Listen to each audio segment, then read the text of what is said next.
Jose, welcome back to the show. Hey. Sorry, I'm finishing chowing down on a hot dog. Oh, you're good. All right.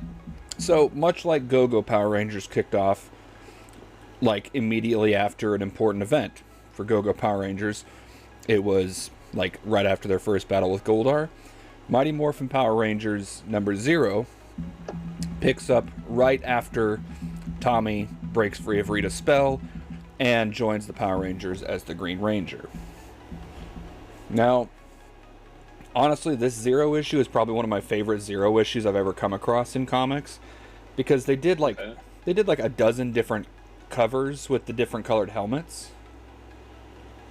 Oh, yeah. So each of the Rangers had their own helmet, but then they also did like Rita Repulsa holding Tommy's helmet. They did one with like, I think there was one where Jason's holding his sword. There's a ton of different ones. Just very well done, because it caused excitement. Like, it's one of those things, like, for collectors like myself, you had to try and get all of the covers, all of the helmet covers. Yeah. And for a while, that was a nightmare. Oh, for sure. Not quite as bad as when they did Shattered Grid, but we'll get to Shattered Grid at a later point. Now, speaking of, the reason we're not going to Go-Go Power Rangers, again, right off the bat, is because the next story arc for Go-Go Power Rangers is for Shattered Grid. So we'll pick that up a little bit later on down the road, but for now, we're moving through the Mighty Morphin story arc because it's important. So, key thing that they're doing differently with this comic series versus the TV show is that they're acknowledging the psychological aspect of what has happened to Tommy. I know that the show was targeted towards children, so it's hard to explain to kids what psychological impact of being possessed by an evil person is, but for those older readers that picked up Mighty Morphin Power Rangers as a comic series back in 2016, I think this was a very great way to age up everything, Yeah. So with dealing with the psychological impact of being possessed by an evil space witch, Tommy is actually having hallucinations of Rita whispering in his ear, acting much like the little voice that tells you things you can and can't do. That it personifies itself as Rita Repulsa, which only Tommy understands what's or sees her, and he is just assuming that it's actually Rita whispering in his ear still. Which I don't know if you've ever been possessed by an evil space witch or not, Jose, but I can see why that would cause some psychological damage. I mean, if I have, I don't remember. Well, yeah, they're usually pretty good about wiping your memories afterwards. So, with Tommy now dealing with these, what he perceives to be psychological attacks from Rita Repulsa, there is question from some of the other Rangers, like, as to what's going on with him. He kind of seems distant, despite the fact that he's trying to fit in with a new group of friends, which is understandable when you go from kicking each other's asses to suddenly being besties. Yeah.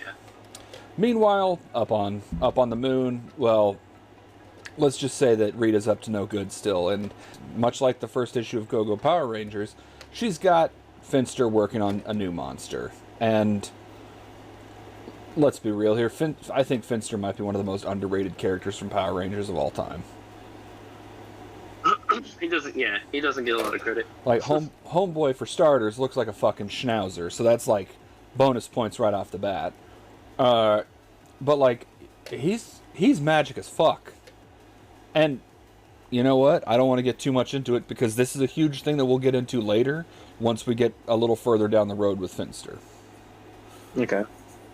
Now, the monster gets released on Angel Grove, as the monster do, and I gotta be honest, it's a very generic looking monster. Like, it doesn't feel like one of Finster's actual, like, works. Because, like, sure, his monsters typically are pretty hokey, but like, there was some sense of personality to them This monster was just a giant monster. It looks more like a Gamera kaiju than anything.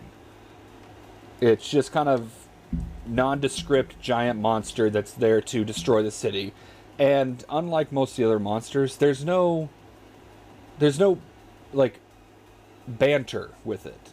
Like, you know, they bantered with Goldar when they fought him. They banter with most of the monsters when they fight. But this one was just a big giant monster, showed up and served as a catalyst to get under Tommy's skin. Tommy ends up, you know, defeating the monster with a giant drill tail, and then accidentally stumbles backwards and tears down the Angel Grove big old Golden Gate Bridge. And then he realizes that the Dragon Zord is not responding to his commands anymore. Which, you know, understandably causes some frustration with the rest of the team. Because you can't have a six-person team if your sixth man is incapable of performing. Damn. While Tommy and his friends are trying to figure out what the hell to do from here, Scorpina is gathering a small gemstone to give to Rita Repulsa, who eerily says it's time for our new beginning. And Rita never has good intentions. We know that. We know that Rita has no good intentions, but the fact that Scorpina went looking in a harbor in a rowboat for a small crystal that was probably at the bottom of a lake or harbor or whatever the fuck this area is, like, this has to be something worthwhile. You know, like, she's not going to just send her, like, basically right-hand woman out to the middle of nowhere searching for something that she may or may not find, unless it's something worth finding. Right. Which gets us into the first proper #1 issue of Mighty Morphin Power Rangers. The issue kicks off with Bulk and Skull, of all people, recapping what's been going on in Angel Grove. There have been attacks by Goldar, the Putties. If you look in this particular panel, you can see several different iconic Power Rangers villains. So there's King Sphinx, which was the villain from the first episode that fought alongside Goldar. The Pudgy. Oh, that's cool. Yeah, the Pudgy Pig, which came from the episode Food Fight, who basically he ate the Rangers' weapons. Like, they couldn't fuck with him because he was eating shit.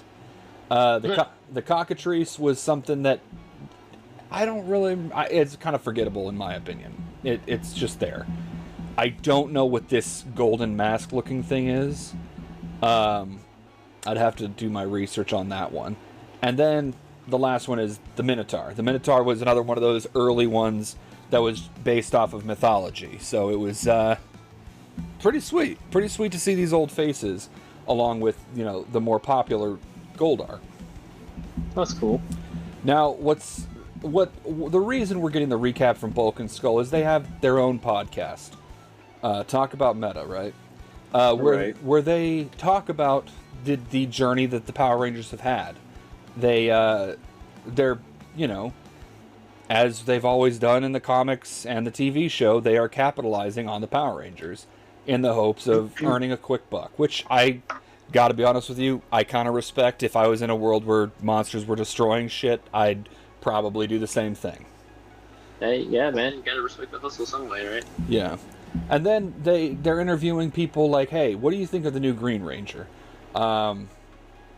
There's definitely a push against the Green Ranger. Just, you know, some of them are seeing the destruction that's come with the Green Ranger being around, and other people are just like, yeah, the aesthetics kind of thrown off with the new Green, so we need to get rid of him. And I mean, while I can understand both sides of this, I gotta respect the hell out of the kid that's just like, yeah, green's just one too many colors.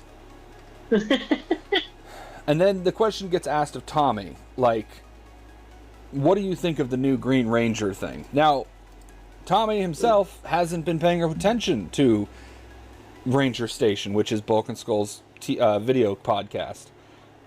So he doesn't know what the hell's going on. And luckily, Kimberly's there to like, hey guys, buzz off, because it's Power Rangers. They're not going to say fuck off, like some of us would say. And this is the first time we get to see Tommy and Kimberly actually like interacting in a way that's not like, hey teammate. And you can kind of see they're starting to sprinkle in those first touches of like possibility of a relationship, which goes without saying. It happens in the TV show, it's gonna happen in the comics. And while they're getting their flirt on, Zach falls asleep in class. Jason tries to save him, and they both get detention for being, you know, delinquents, and also their teacher's just a McAsshole. He's just trying to get some sleep, man. He's just trying to get some sleep. He had a late night studying, man. What are you gonna do? And you know, while they're all discussing things at lunch about like, you know, like, well, what are we gonna do from here? Because you guys got detention. We've got, you know, we're gonna go practice with our Zords and do stuff.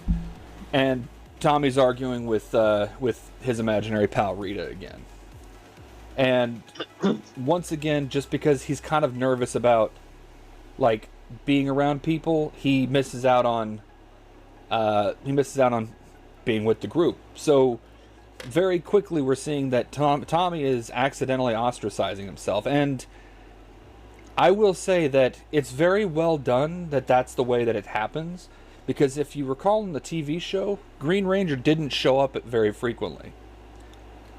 And behind the scenes, the reasoning behind that is because, you know, the Sentai footage was very limited of Green Ranger, because he was a one-off character, basically. Okay. But I rarely remember the show. Well, yeah, I'm that autistic that studied the show, so.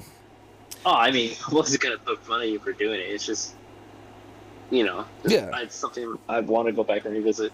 Watching those was like, oh, hey, it's on TV. I'll watch it. You know, as a kid, because I only remember watching the movie. Yeah. Religiously. Well, I think we should do a review of the movie at some point. That'd be fun. So, while Tommy's sitting off by himself, being all sad and shit, Rita, once again, up in space, plotting. She's got that weird, like dark gray rock, and she's like, this is good. This is... not, guys, you don't understand how fucking good this is, because this is, like, really good for us. We're gonna do so much evil stuff with this. We just need to be a little bit eviler with, specifically Tommy. And then it cuts to Zach and Jason in high school, because once again, or in detention, because once again, they're high schoolers, and we need to acknowledge the fact that they're high schoolers. And this is where we first get to see people, like, questioning whether or not Tommy should actually be a part of this team. Zach is very much against the idea of Tommy, because he's like, look, man, we were just fighting this guy off, trying not to get killed by him, and now he's just like, here, like, we're just cool with it. We're not gonna, there's no question, no red flags being thrown up about this evil green dude that shows up, tries to kill us, and knows who we are, and now we're just like taking him into our command center and like welcoming him, which I gotta be honest with you, it's very valid. That's logical as shit. Yeah. And Jason, being Jason, the leader, he's like the leader that follows. I'll say this about Jason. He is not great at leading, because he always looks to Zordon. He says if it's good by Zordon, it's good by me, right? Which, yeah, I understand. He's like a teenager. He's like 16. He's got to lead this group of other teenagers who are also like 16, 17. And I think Billy's a year younger than them, but that's not important. But he obviously needs to turn to somebody as a mentor, which I get Zordon is the one. But in his mind, if Zordon says that Tommy's good, then we should trust Tommy. Well, I mean, not only is like Zordon's good, Zordon's probably like the only one they can look up to, because they understand the power. Right. Well, and one of the rules of being a ranger back in this time was like, you can't let the public know your identity. Yeah. So Tommy has, or none of them have anybody to turn to except each other and Zordon. And Zordon, yeah. So the next cut we get is to Tommy and Trini fighting what looks to be the monster from the previous issue. And they're trying to keep people safe, but also fight off the giant monster. It's pointed out that very quickly that it's a simulation. Tommy is trying to rescue the people in order to, prove that he's worthy of being a Power Ranger. And he makes a couple of bad calls, and the simulation shows all of the people he's trying to evacuate getting overrun by the putty patrollers, which, not gonna lie, I would say is probably the worst case scenario for this guy at this point. He had to choose between sending them towards a giant rampaging monster or down an alleyway where he got overrun by putties. It has a very Walking Dead vibe to it, and I think that's cool as hell. I thought so. And so after this training session goes wrong, Tommy and Kimberly are like, or Kimberly comes at it like, man, that was rough, but like, good job. And Tommy's like, nah, it's not good job enough. I need to get back in there. Yeah. Don't baby me. Don't. Like Kimberly's happy. Like, she's like, look, it sucks that it happened in the simulation, but at least it was only a simulation. We can dust ourselves off, try again another time. And Tommy's like, no, fuck that. I'm going now. And so he goes on his own and ends up, brushing Kimberly off. She's trying to get some of that Tommy dick, And after another training session, he goes home, and it's time to take a little nap at night. I guess just go to bed, I guess is the right way to say it. And Scorpina shows up in his bedroom and is like, hey, guess what? I'm here to kill you. And then Tommy throws a bitch fit and everyone dies. The end. Oh, that's it. That's the end of Power Rangers. Merry Christmas. Yep, Merry Christmas. This is when the episode's gonna go out. Yep. So moving into the second issue, we kick off with Billy and Trini doing what Billy and Trini do best, and that is be fucking nerds. Kimberly or Trini, yeah. Trini, I will say, has a lot of very amazing qualities about her. I feel like the TV show did not do a great job of showcasing Trini as a character as much as the comics do. And I get that, there's only so much screen time you can give to each Ranger, but, like, there was, 70-something episodes that she was in, and she didn't get nearly enough of the credit that she deserved. And this comic really shows that in addition to being a great fighter, she's also smart as hell. So they're trying to figure out what's going on with the Dragon Zord. They're inside of the Dragon Zord at the bottom of the fucking ocean. Which is fucking sick as hell, though. Like, for scale reference, we've got a whale in the foreground of the Dragon Zord, as well as a freaking great white shark. Like, they're at the bottom of the ocean, tampering with a giant machine of some alien making, and they're just, chilling down there. And I gotta be honest, look, I'm gonna be real with you, I don't like the ocean. Everything about the ocean fucks with me. And I'll tell you, if I was in the ocean and I came across the fucking Dragon Zord just vibing, I'd probably shit my pants and die.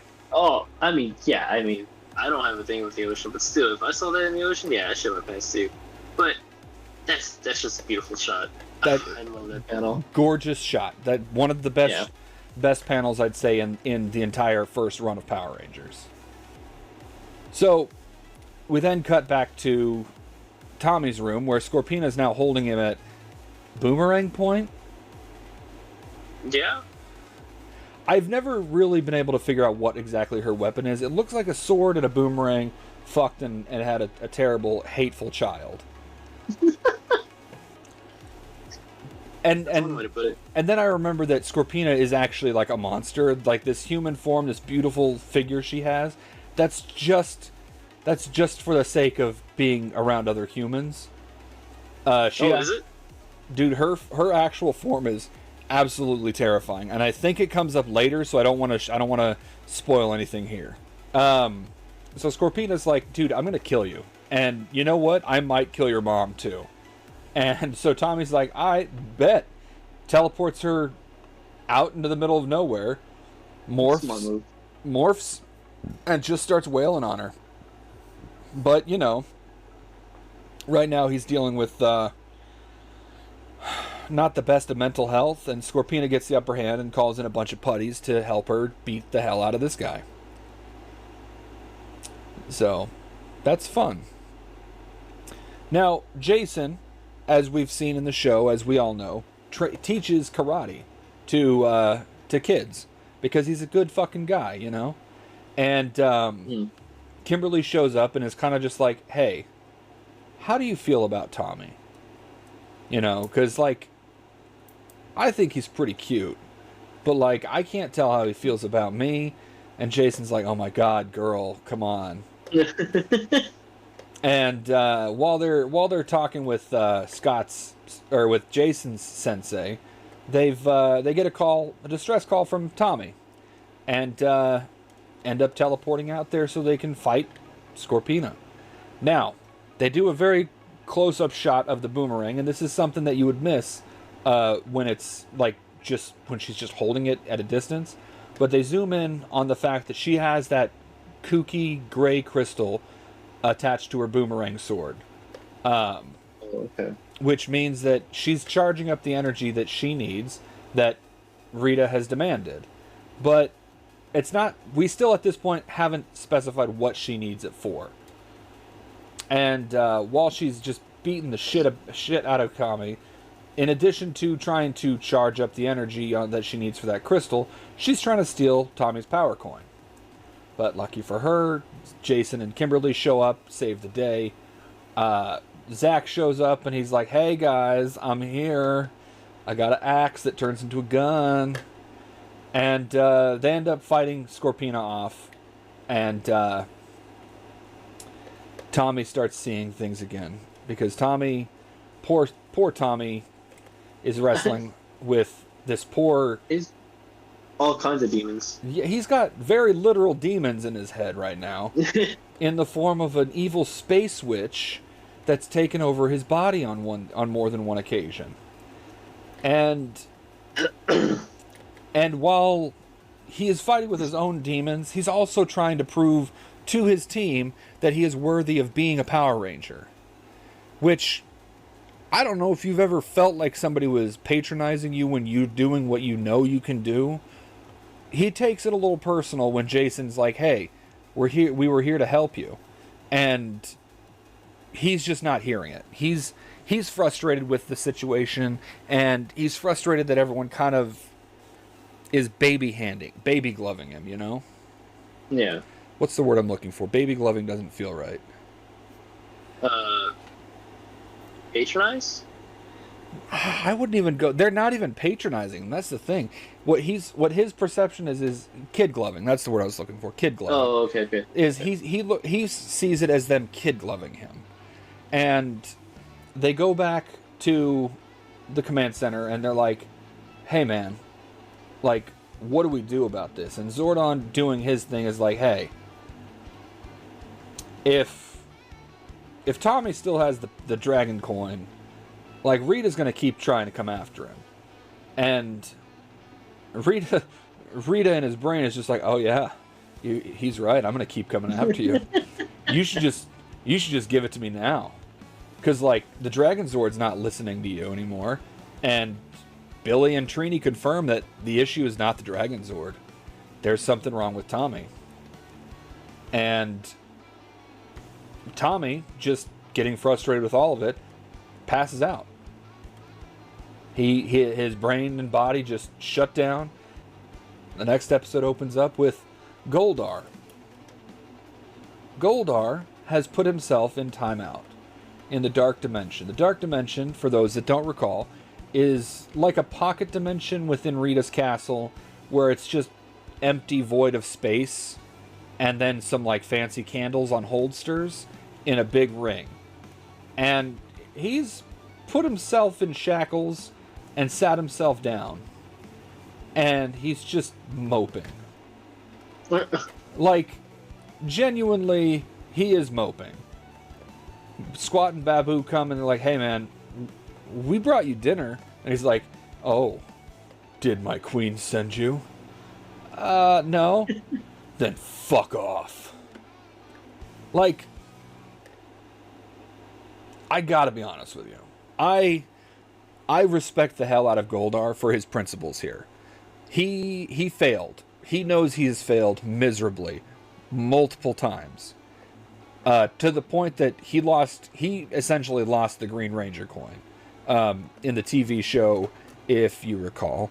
At the end of the Green with Evil story arc, Goldar has possession of 5 of the 6 power coins. And then Tommy shows up. Yeah, he has all 5 of them in a box. And after Tommy breaks free of Rita's control, he ends up stealing back the coins and wailing on Goldar for a bit. So, like, Goldar is a broken man right now. And he's put himself into isolation until he can prove himself worthy to call himself Rita's right-hand man again.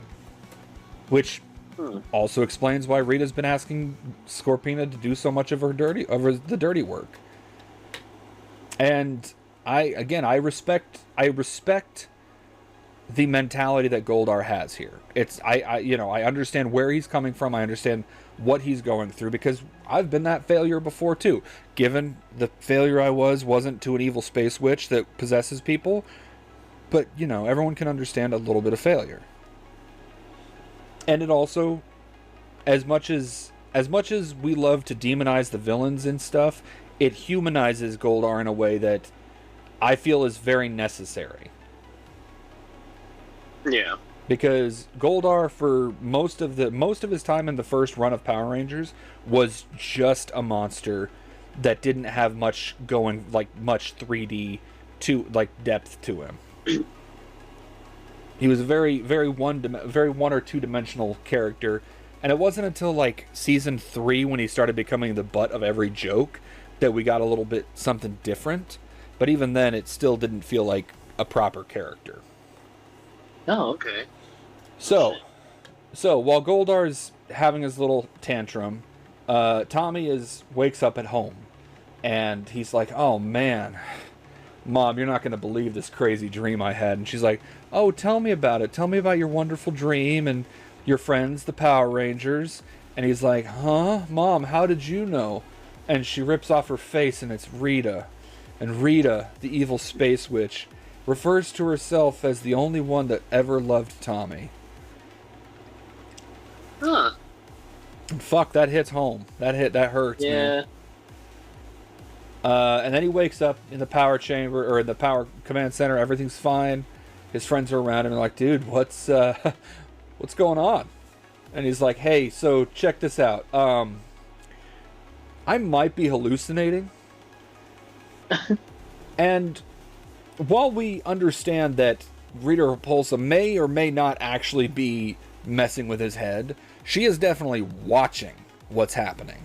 So she's like, "Dude, I'm not even doing nothing, and this guy's about to break. Like, he is almost there. All we got to do is just push him over the edge, and then we get our powers back." She's just right there. You're on the edge of Kurt Cobain. Like, he's been edging for a while. Let's just bring this to climax. So she's got this crystal. The crystal what done used to be gray is now fiery red in color. And Scorpina's like, "Hey, I think this is cool and all, but don't we need the dragon dagger for what we're gonna do here?" And Rita's just like, "I mean, kind of, yeah. But we don't need that dragon dagger. We just need to make a dragon dagger." And so she calls in. All right, this part's a little weird. I kind of have an issue with this. So they bring in a couple of the putties, come in carrying half of one of their comrades, and I get they're mostly mindless things, but there's a comic that comes out that we're going to cover a bit later down the road that shows that there is at least some semblance of consciousness to these putties. so we'll cover that again a little bit later. That's a different comic entirely, but it's still important to note. And they just use it as like the mold to create a dragon dagger. That's fucked. So they're pouring like molten metal into this poor putty patroller's chest, and meanwhile Tommy's getting like a full like bio scan to see like what's wrong with them. And that's when we kind of, for the first time again, we really, or not the first time, but once again, we really get to see Trini showing off that she's smart as shit. She's like running all this like medical equipment that I couldn't even tell you. Like, I know it's a CAT scan type thing, but like I couldn't tell you what half of what she's doing is. But she's running it like she's been doing it her whole life until a big old thing attacks the command center, and it's the Dragon Zord. And shit. And Trini's like, "Hey man, what are you doing?" And he's like, "I did not do this." And he tries to get up into the Dragon Zord, and he cannot do that. And so Trini calls in the tigers, the saber-toothed tiger Zord, to fight the Dragon Zord. But like, it's not working. So Tommy does the only thing that makes sense. He pulls out his dagger that he plays like a flute that sounds like a synthesizer, all while wearing a mask, because that makes sense. But it does. Yeah, for sure. Yeah, and for a moment, the Dragon Zord's like up close and personal. It's kind of an adorable fucking moment. It looks like a little baby Godzilla looking at him, and he's like, "Hey, what you got there? What you got there? What you got, Pop?" And then it just fucking attacks him, and he's like, "No!" And then he wakes up, and he's just fine. He's still getting that CAT scan from Trini, and she's like, "Dude, you gotta chill. Like, there is something going on." And while Trini's trying to help Tommy understand just like what's going on with his body, Zach, Billy, Jason, and Kimberly are all at a diner discussing what's going on with Tommy's mind. And it's, I think, a very important thing to note that Zach, again, is very much against the fact that Tommy should be there at all, which goes contrary to what everyone else is saying. Because Kimberly just wants some of Tommy, and Jason is like, "I'm trying to do what's best for the team," and Billy is just tinkering with the communicator because that's what Billy does best. So the issue that we have now is you now have a team that's divided by what they think should or shouldn't happen. And while it's always good to have a little bit of like, it's good to have the naysayer, but it's at the point that Zach is calling into question the safety of the rest of the team, which is not great for Tommy's cause, right? Mm-hmm. So with this communicator now working for Billy, he's like, "All right, guys, guess what? Trini has some news." And the group goes back, and we see for the first time, at least in the comics, I don't know if this might have been something that was shown in the TV show, but I don't recall it. We see how the morphing grid affects the Power Rangers versus how it affects Tommy. So the morphing grid kind of acts as like an aura around the Power Rangers when they morph. But with Tommy's, it's like fragmented. It looks like shattered glass. Which plays into that whole idea of the shattered grid later on, but we'll get down there later. So because of this uneasy, like it's very clear that Tommy is in fact different than the other Rangers. He doesn't connect to the morphing grid the same way. He's experienced things that none of the other Rangers have been unfortunate to experience.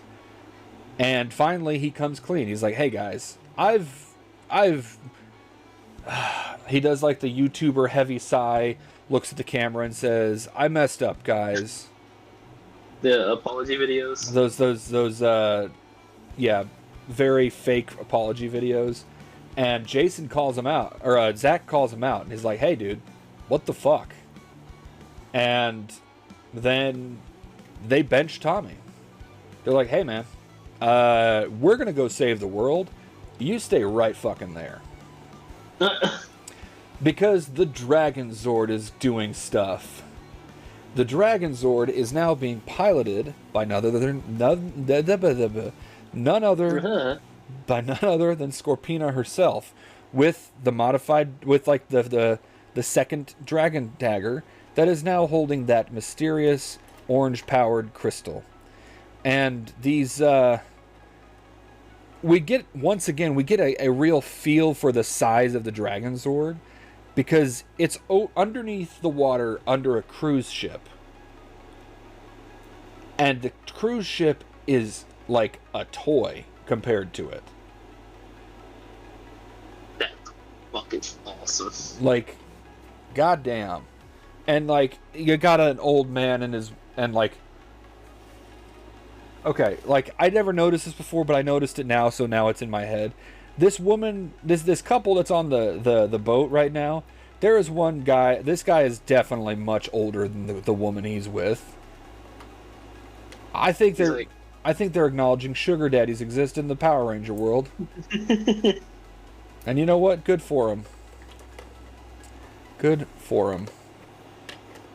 But, I mean, it's a shame that they're going to die right now when the Dragon Zord comes up out the water. Oh, no.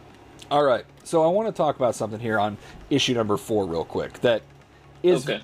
The cover art for issue number 4 shows a Zord, right? Is it? That's what this is. Yeah, you're looking at a Zord. But the thing is this is not the Dragon Zord. This is actually like a big reveal on the next villain that shows up in the very last panel of this comic issue.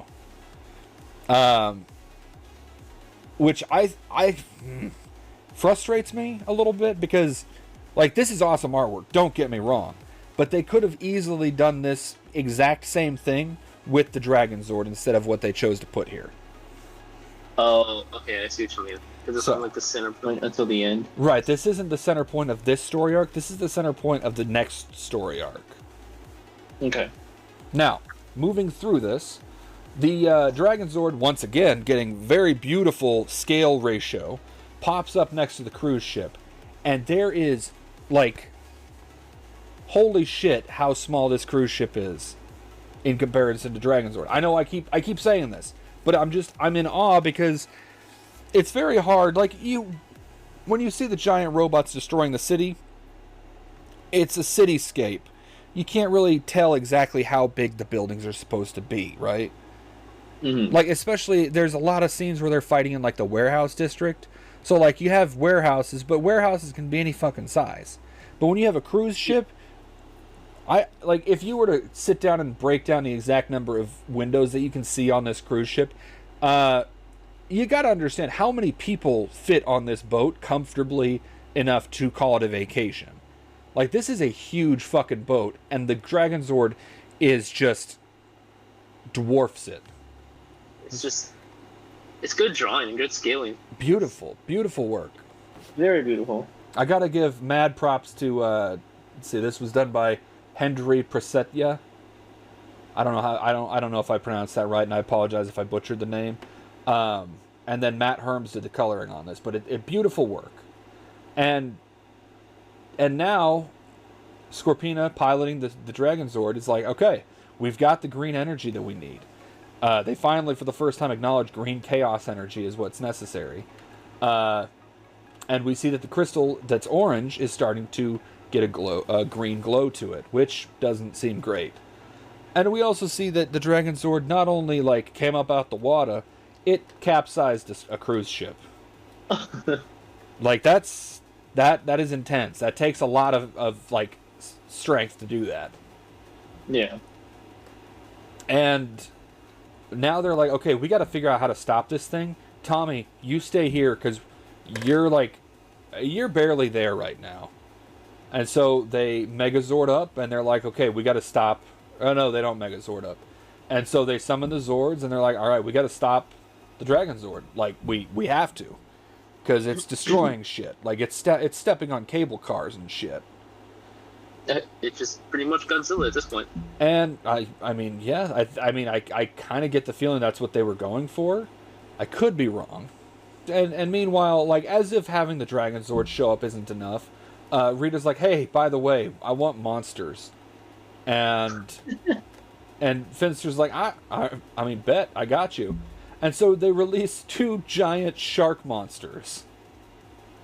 So, like... Oh, hell yeah. Like, we got the Dragon Zord and 2 giant shark monsters that are now just annihilating the Zords. Like, they're putting up a little bit of a fight, but, like, not enough to make a difference.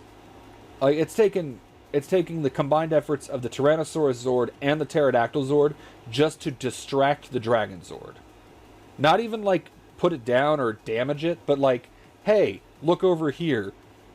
And it's just... it's a massacre, almost. And once again, all the while that his friends are getting the shit kicked out of him, Tommy's just like, man, wish this bitch would get out my ear and let me go fight. And he finally steps up and he's like, you know what? I'm done with this. I am sick and tired of listening to you.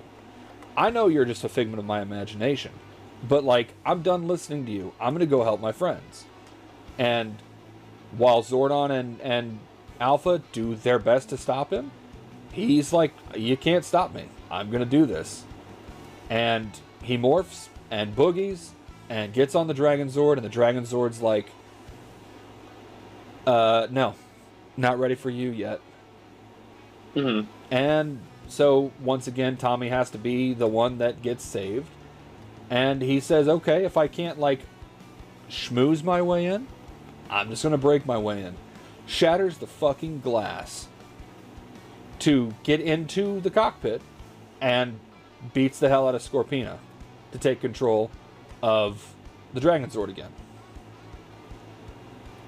He breaks the fancy, like, pseudo Dragon Dagger, which is now, by the way... Baller. By the way, now fully green, glowing and shit. And he ends up helping... Like, he stops Scorpina, takes control of the Dragon Zord, and gives the other Rangers the breaks that they need to dice up some sharks. So, much like when we play Dave the Diver, they're serving some sushi.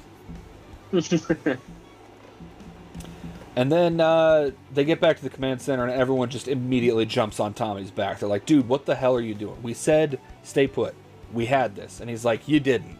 You didn't have this. I showed up. And then Zach, once again, being the one that has to show that he's the tough guy, pulls him out, and he's like, calls him out. And he's like, dude, you need to step back. Or no, you need to step off, because like, we know it's best. And we don't need you going all evil Green Ranger again. And while yes, fighting among a teammates is bad, it's really good for Scorpina in this situation, because that green gemstone that she's been carrying around has now, it's fully charged, and it's ready to go. And it blowed up. And it blowed everything up. It blew a significant hole in the command center. And then, just like I said in the final page of this first story arc, we see the next enemy, the big old bad dude that was on the cover of the comic. It's important to see that when he shows up, he is huge. He is Zord size, but he has the ability to shrink down to, like, normal, like, not human size, obviously, but like not a kaiju. He's just a normal. It's just a normal size monster at this point. So, while that is the end of the first story arc, the Untold Saga of the Green Ranger, which I think is a gaudy first, like, chapter of the Power Rangers for a title, it's not the end of what we're going to cover tonight. There is one more issue, which is issue number 5 of Mighty Morphin Power Rangers. Now, the reason that I say it's not part of the same story is it's not. Issue number 5 is actually a flashback to before Tommy showed up. As you can see on this, we have Zach being pulled by the arm by Rita Repulsa herself, which is important because we've seen Zach is kind of the one that tends to be more hot-tempered than the rest of the team in these issues, right? Yeah. So the issue starts off, first of all, completely different artist. This one's done by Tony Silas, artwork or coloring is done by Brian Valenza. It starts off a month before Tommy showed up in Angel Grove in Italy. The president of Italy is standing up and saying, you know what? Rita Repulsa is making demands of us. But we're fucking Italian, man. We're not gonna bow down to her. Our spirits will not be broken by this evil space witch. And Rita doesn't like that, not one bit. So she sends a giant version of the Vitruvian Man to attack. For those of you that are unfamiliar with the Vitruvian Man is that art piece by Leonardo da Vinci, where it's the dude with his arms spread like to the like kind of the sky, and then there's another set of arms that are down lower, right? Uh-huh. So this Vitruvian Man is meant to be like, hey, a big middle finger to Italy. And there even is somebody that's saying like, is that the Vitruvian Man? And I think it's really cool that like Rita Repulsa is like localizing her monsters for the nations she's attacking.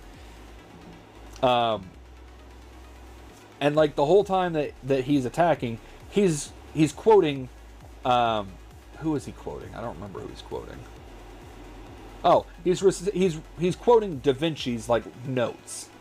So he's like shooting like crossbow arrows into the Capitol buildings, and the Power Rangers show up and like, hey man, that's not cool, and they have a proper brawl in Italy. You know, it's nice to see the Power Rangers outside of Angel Grove.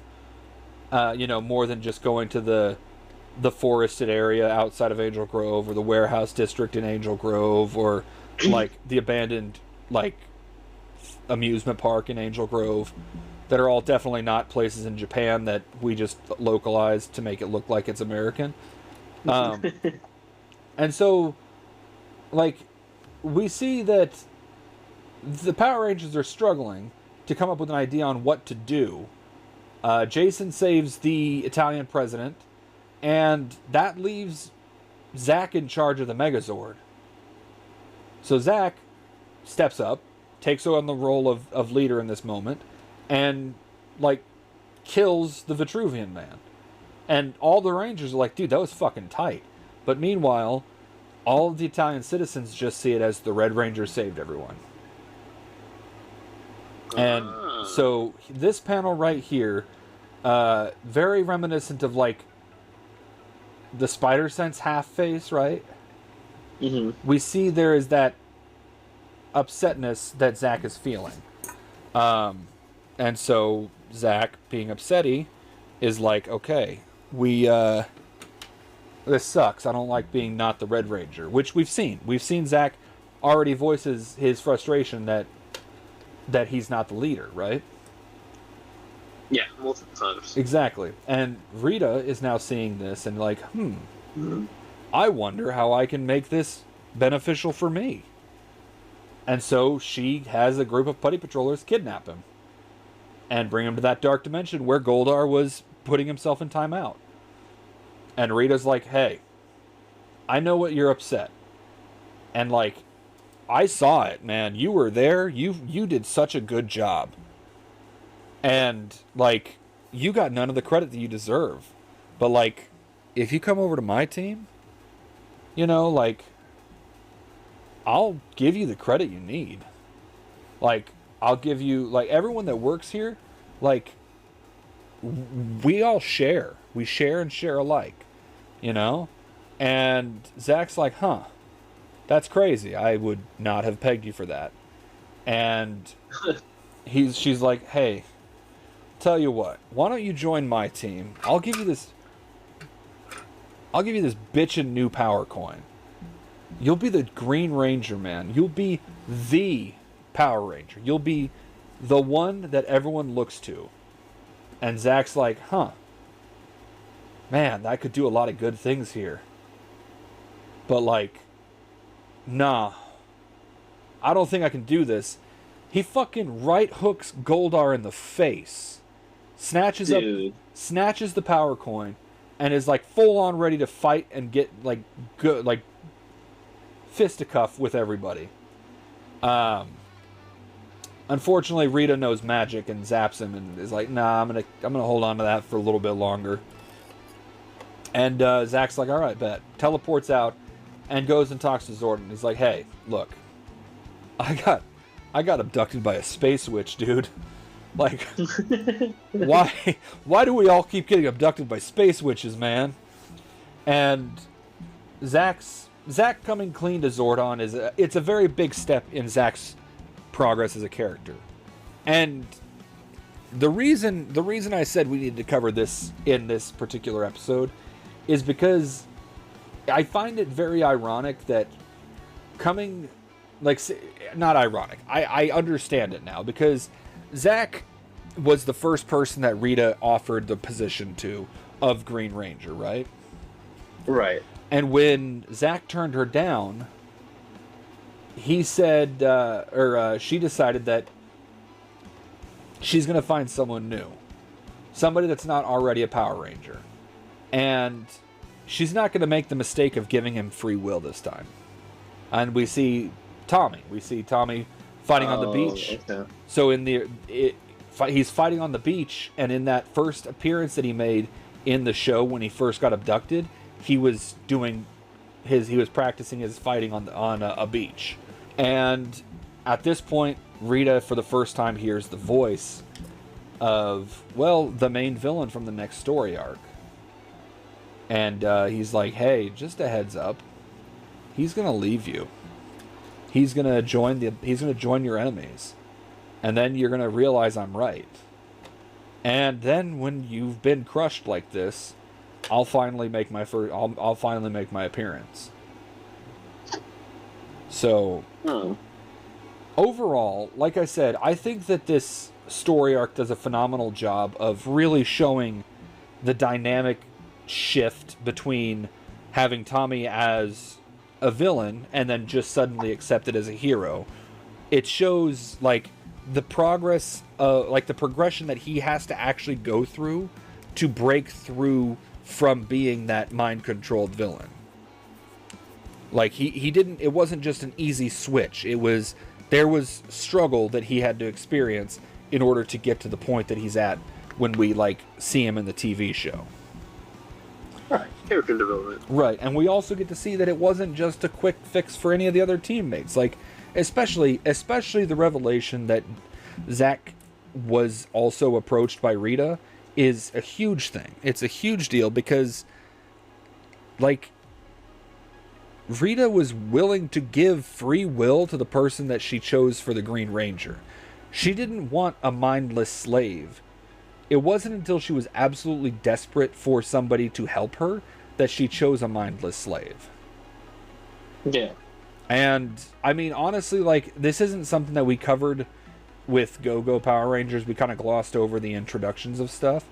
But, Rita genuinely does care about the people that work under her. She's not a total tyrant when it comes to her minions. Each of her minions were handpicked by her because she saw the potential in each of them. And so by choosing Zack, we see that Rita recognizes solid potential for leadership. And, when she chose Tommy, it was because she saw somebody that could be molded into what could be greatness. And honestly, I think that's a really solid way to start off the Mighty Morphin series, because there is a lot more that's coming down the road that is just absolutely crazy. Right. So, it's going to be a wild ride. It's going to be a very wild ride. And next time we'll be getting to the bottom of who this mysterious new villain is and what his role in all of this is.